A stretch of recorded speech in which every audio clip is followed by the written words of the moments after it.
agreed upon salary for that on-call service would be. Then as you get called out for calls of service, it would be 3 hours automatic pay for that call out. So I did some quick math. And the salary would also include 1 complete day for administrative purposes, because each department will have 1 day that they're required to be at the court. Usually they're not there all day, but each court would say, I don't know what it happens to be here in the Lebanon District Court for Grafton. Let's say it's Thursday. So that Thursday, the police chief would have to be on duty at least to cover the administrative part of that. So if the salary was $500 a week and you got paid $30 an hour, simple math, if you got called out 4 times a week, that's $860 a week. That's about a 20% or 25% savings over what you were paying for 8-hour coverage for 2 officers prior to this. And the other side of it is it would be easy to recruit and retain a second officer to cover the 6 at night until 6 in the morning shift with the same stipulation, probably slightly less salary because responsibilities would be less. But we would be able to provide 24/7 coverage for the town. We have 2 cruisers, we have the equipment to do this, and it would provide the coverage that the town needs. Now, if somebody needs a day off, that's when you take advantage of putting state police on call, right? But we're paying a tremendous amount of money in this town, $250,000 this year for the budget, and we were having 8 hours of coverage during the day in a residential community that doesn't have a single retail business in it. Really, a retail where customers are walking out, and no large population during the day. That's when we're paying for police coverage up until this point. So that has been my difference with how Mitch and the previous administrations have run the police departments. Now, why do I know this works? Because I ran that schedule for 7 years in Alexandria, and it worked flawlessly. And if you wanted to have an extra officer come on and work patrols, one of the things you do with a part-timer is you would have him guarantee that one of his days would be a weekend day. Now, the biggest thing about police work, at least in my experience, is the most important thing is just being seen.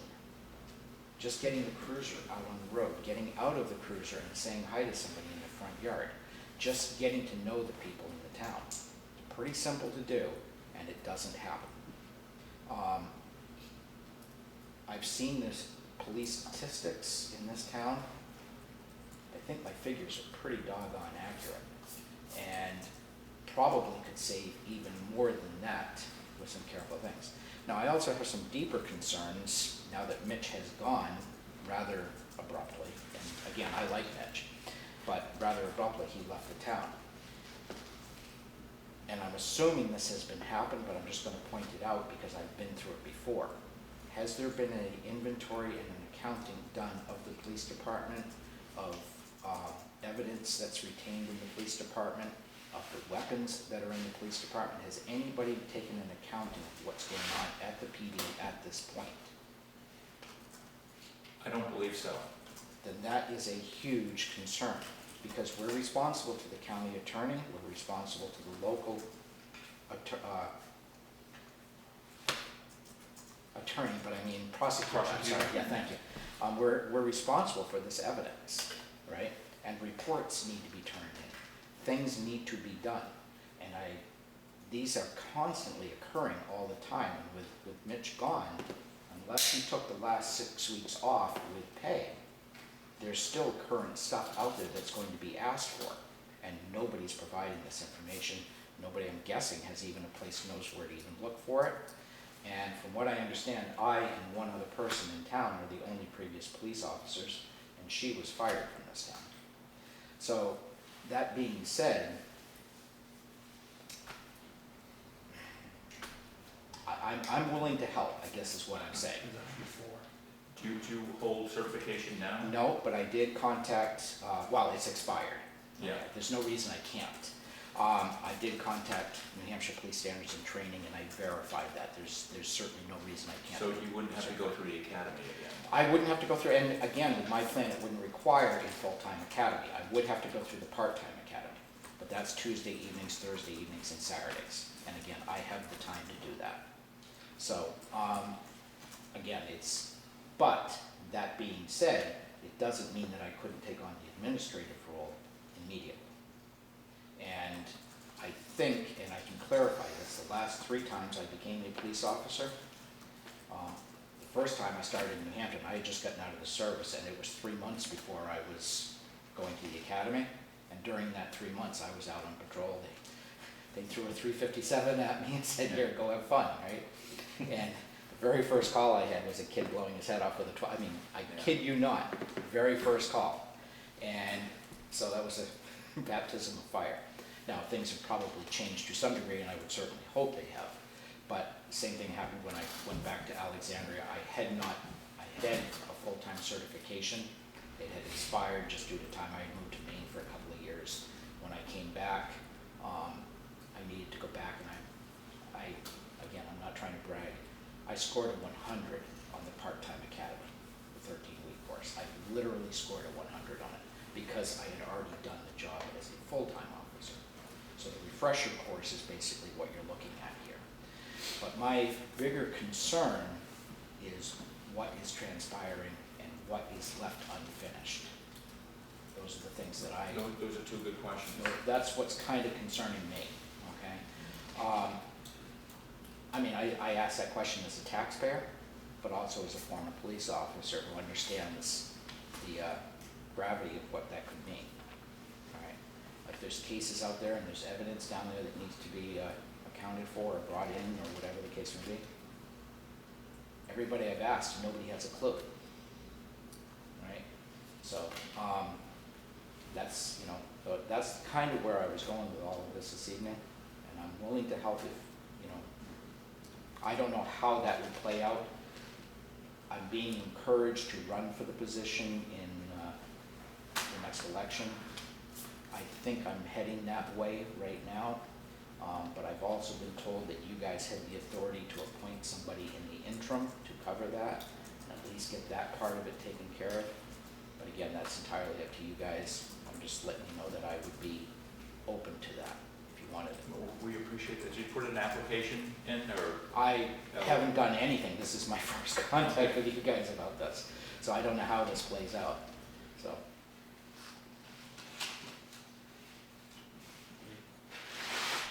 Something definitely we can think about, the other options. I'm sorry, I didn't hear the first part of what you said. Something we gives us something to think about, another option for us to choose. Okay. And I trust that you guys are gonna do that. Again, my concern is what's going on down at the PD right now. There's a lot of property, there's a lot of sensitive property down there at that PD that needs to be accounted for, and nobody needs to know. The other thing is I would commit to you guys that, I don't know if you require this of your department heads, but I can't believe that a police chief isn't coming in here during your meetings and at least giving you a status update of what's going on in the department. Can't get into specifics, can't tell you, case information, but certainly should let you know activity levels, concerns of what they're seeing around the town, and have a contact with you guys. You guys are in charge of this.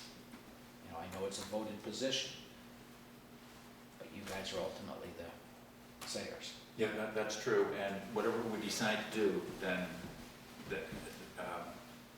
it's basically until the elections in March. Right. So, just throwing that out there, okay? Yeah, thank you very much. Do you need a way to get in touch with me or not, or? Yeah.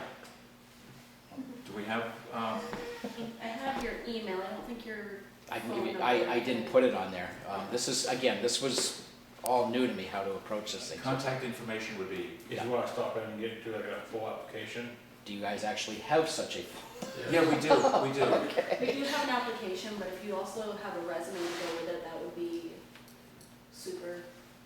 Yeah, it's a Pretty pretty, much it's better. pretty basic It's a application for tool. employment, so a resume that goes with it, All right. will give us more than your name and address and telephone number. That's basically what the application does. What position are you applying for? Okay, where do I get that from? Right in our From you, office. Sarah? Okay, Mhm. Just ask Sarah. all right. And are you in during the day tomorrow, or? Mhm. Okay, Yep. all right. I just feel a certain expedience being left in the lurch to the town, We feel the same way. and, Well, at least I do. yeah, and if I can help with that, even if it's for a short period of time, somebody else wins, I'm not gonna be a sore loser about it. But that being said, and I'm having 100% convinced, I'm convinced this needs to be handled. I'm not 100% convinced I'm gonna run for it long-term. But I will tell you this, if I do run, I will commit to riding out the 3 years. And I will commit to running it this way. It just makes sense from a budget point of view, from a dollar point of view. And the other side of it is, it eliminates $40,000 that you paid this year into the police retirement fund, because part-timers don't pay into the police retirement fund, okay? So this has huge, huge financial benefits to it. So just a couple of thoughts to throw out there for you. I'll stop down and see you tomorrow, Sarah, if that's all right. What time are you in? I'm there 8 to 4:30. I go to lunch around noon, so either come in before noon or I after will 1. do so. Okay. All right? And I'm gonna head home and eat some dinner if that's all Okay? right. You understand? Pleasure meeting you all.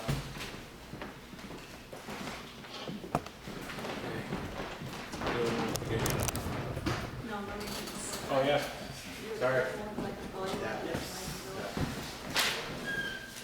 Yeah, so first I do need to apologize to the budget committee because I did not mean to miss it. I come to every meeting that I'm asked to come to all the time, no matter what. But I ended up having, everyone knows I have a big family. My wife was sick, so I was just going home after work, dealing with the kids, helping her. I came to work the next day and I'm sitting at the computer and I have a sticky note that says budget meeting, whatever my time was, 6:15. I was like, when's that? And then I look at my, I was like, that was yesterday. So I do want to apologize about that, but I did talk to Bonnie and we set up another time I can come in. So that was a complete accident. But yeah, so this week we've been very, very busy. We did have a truck that we thought, one of the 10-wheelers we sent into the garage, it failed for rust, it failed for brakes. It came back, it blew the dump cylinder piston like 2 days after that. So we have 2 10-wheelers now, not even close to being on the road. No need, there's not a chance. We have to think of something at this point. We're down 2 trucks, that's bad. We have no 10-wheelers, 2 6-wheelers, half a 6-wheeler, and a 1-ton.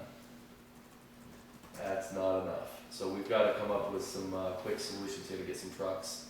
Snow's coming. We got called by the pit. They didn't have our winter sand ready till last week, and they wanted all out yesterday. So we've been trying to rush as fast as we can to get it from them. Kenny's been in the shop just about every moment of his life trying to get what we do have ready for winter. It is coming, and it is coming even faster at this point. And, we've been doing a lot of ditching efforts. We finally made it up over Bullocks. That was a joy and a half. I don't know the last time a backhoe's touched a culvert on that road. They were so, you would find a downhill side of a culvert and then you couldn't find the uphill side and it was completely level with the road. We probably found 10, 15 culverts on that road that only had a downhill side. It was absolutely incredible to see. So that took quite a few days to get just up and over one road. We ended up coming down, going out Turnpike a little bit, and mostly down tunnel. We couldn't get all the way. We still have time. Winter's coming, so we've been staying busy. We're very, very busy. Nothing else big going on.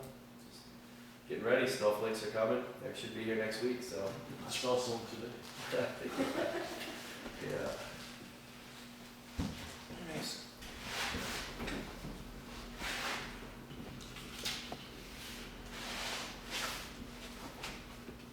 I had something for you, but I can't remember what it is now.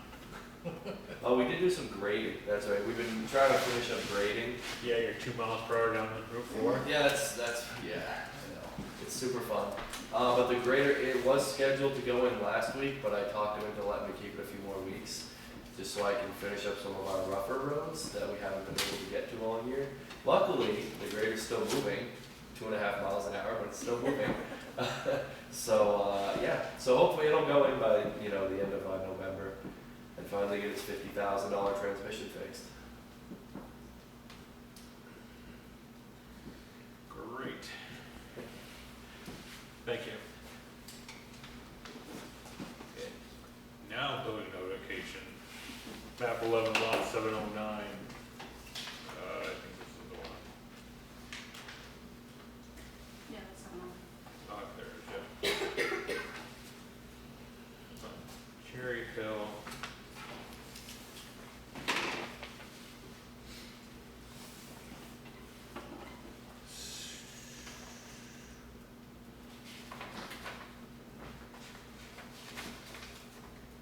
Looks like they're building it's gonna be putting in a Windsor home. Oh, yeah, they actually have blueprints. Yeah, The whole design. looks like a 3-car garage, actually, that's nice.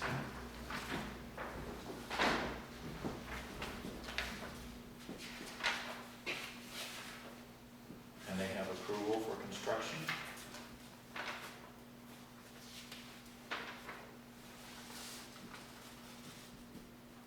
Cherry Hill Road.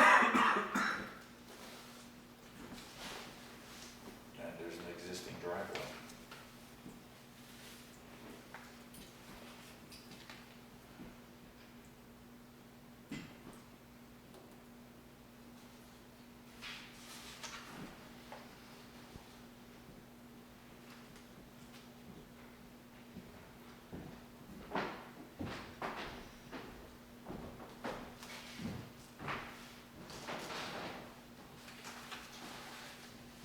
Make a motion to accept. Second. Third.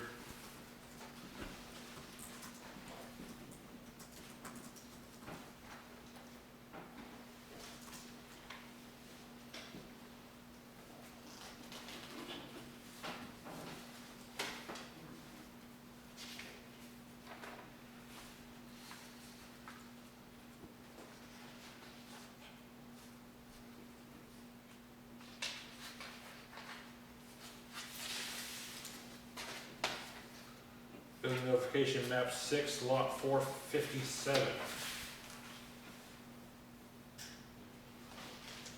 It's up on Turnpike Road. 12 by 16. Yeah.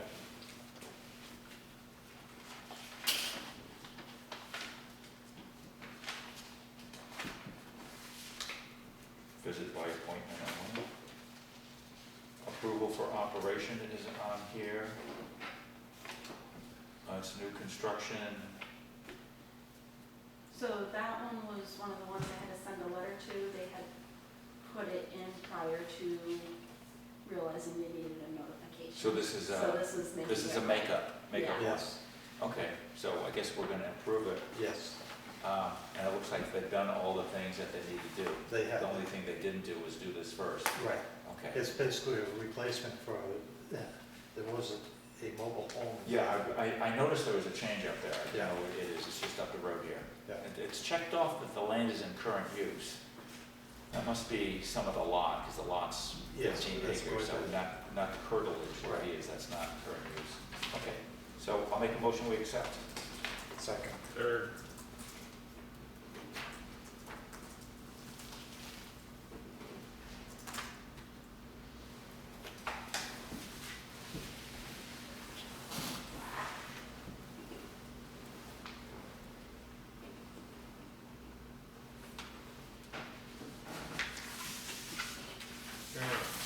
Building notification, map 6, lot 842-3. This Parker was- Road.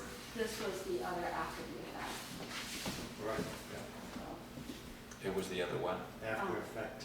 yeah. Oh, this is a, After the fact. this is yeah. a makeup, Yeah. Yeah, Yeah. that lot had issues with the sun.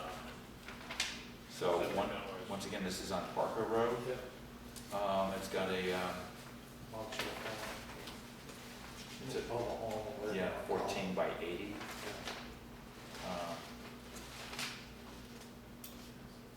They have a liability, Yeah.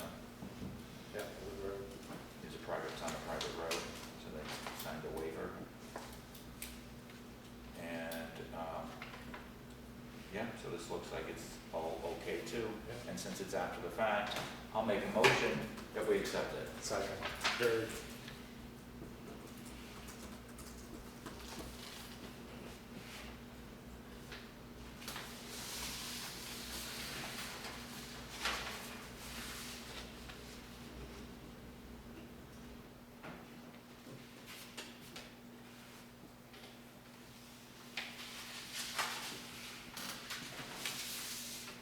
Okay. New Hampshire broadband quote. Okay, so, Howard from New Hampshire Broadband stopped in, saw me, and a week or so, a couple weeks ago, and, got me a quote for internet service for the town buildings, including this building. So this is the business quote. For the town office, library, highway, town hall, and we need a static IP at the town hall for or at the town office for the town clerk computer. The total comes to $399.80. I calculated what we're currently paying, which is just the town office, town clerk, library, and highway. We're currently paying $442.88. So it would be overall cheaper to go with New Hampshire broadband. The slight issue is, so it's cheaper all around. The town office is going down quite a bit. So right now we pay $244.26 for fiber. We're the only one. The town office is the only one that has fiber. The New Hampshire broadband price is $149.95. So that saves us a lot right there. The town clerk for their bonded line, or sorry, not their bonded, for their static IP, they have still that line on copper, and the library's on copper. So town clerk is $37.26, so that's gonna go up a little bit. And then the library is at $46.36, so that's gonna go up a little bit as well. They're being quoted at $79.95. Sorry. Correction, I'm tired. The town clerk's internet is gonna go away because they're gonna be included in our $149.95 price. Sorry, so that goes away. The library though is going from $46.36 to $79.95. They are aware of that. They are prepared. They are going to formally discuss it at their meeting on the 20th, but they are okay with moving forward with that because their internet is really bad. I was gonna say, they're going It's from, terrible. they're going to fiber from something else. Yeah, so they are okay with that. I did calculate for them, for their budget, and we do really good with their budgeting for the phone, fax, and internet, and they're pretty close to what they should budget for the year. So going from their consolidated line to the NH broadband, they just need to increase their budget by $400 for the year. That's like $30 a month. And highways will go down. Highways will go down. Highway is currently paying $115 for Starlink, and they'll go down to $79.95. And the town hall, Town hall will be on the $79.95 plan. so it'll be nice to have Yes, Yeah. I would say. connectivity here. Yeah. Yeah, I'll make I'm the looking at motion. this favorably, yeah, I'll second Ed's motion to accept. Third it. And then I do have, he is working on a quote for me for a little bit of a long-term project. It would be great to get everyone on the voice over IP phone, which goes through the internet service, and it would be business line. It would be, basically all the phones would be connected. We'd have one number that would come in, phone tree. So people would only have to, call one number to get any town department. they'd be all connected. So he's working on a quote for that. We, right now, lack infrastructure for that. So that's going to be a little bit more of a long-term goal, and I just don't know what that looks like yet. But I don't think that's something that we're gonna do for this coming year, because we're already in budget season, but something that we can look at for 2027.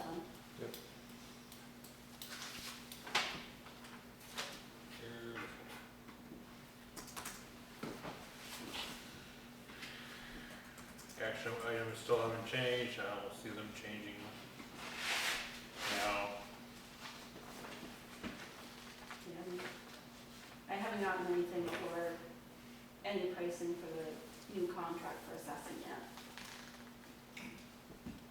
Has Avatar said anything to you? No, And- no, I'll have to reach back out, loop back around with Shelley, because last I talked to her, she was gonna have them send me something. Yeah, and we haven't heard anything from No. anybody else. No. Surprise, surprise. Right. But they can't say that we didn't take and try to get other. That's right. That is true. Yeah, it's still, the bid is still posted, it's out there, just, I guess once it says Grafton on it, They run the other way. well, you're gonna take a hike. Right. I think, yeah, the green is probably on hold now until next year. I oh, may just get hold of Clint and see how deep I can go and how far away a tree that stay with the rototiller. The rototiller green under, we'll seed it, mulch it, and leave it. so, Brewster stopped in my office today. He requested to be on the agenda for the first meeting in December. He's got too many things going on this month, to talk about that for next year, for the spring. He did pick up some weed killer, that he's been wanting to put down. And now that we've had some rain, he wants to go ahead and do that. I would have him talk to Clint first. So someone needs to reach out to him and have that discussion.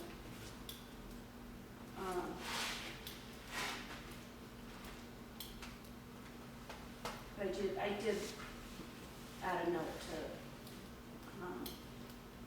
put him on the agenda for December, so that's usually what he proposes for next year. Okay.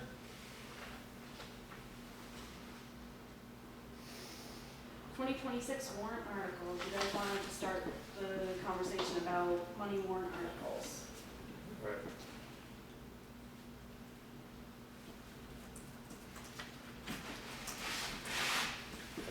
I just think we need to know ahead of time before we get into crunch time. Yeah, we should, and when we did the, budget, the departments had attached, I don't have that information with me. And I know the CIP committee is gonna be here at our next meeting, I think that's really gonna be the ideal time to go through that. What do you think? Yeah.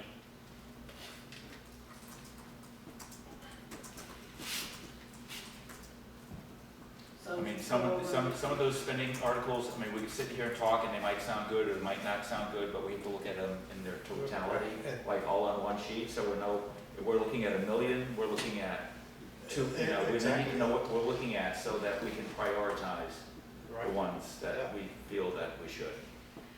And we need to, I didn't bring it, I didn't think to bring it. But we all have that, so I think that's the way to go. And do you want me to send a notice out to everyone that if they want a money warrant article on, to submit it before next Tuesday? Yes. Well, see, well, the thing is, they should have been, everybody talked to the CIP committee, so everything that they want should be on that sheet. Right? Well, it should. Right?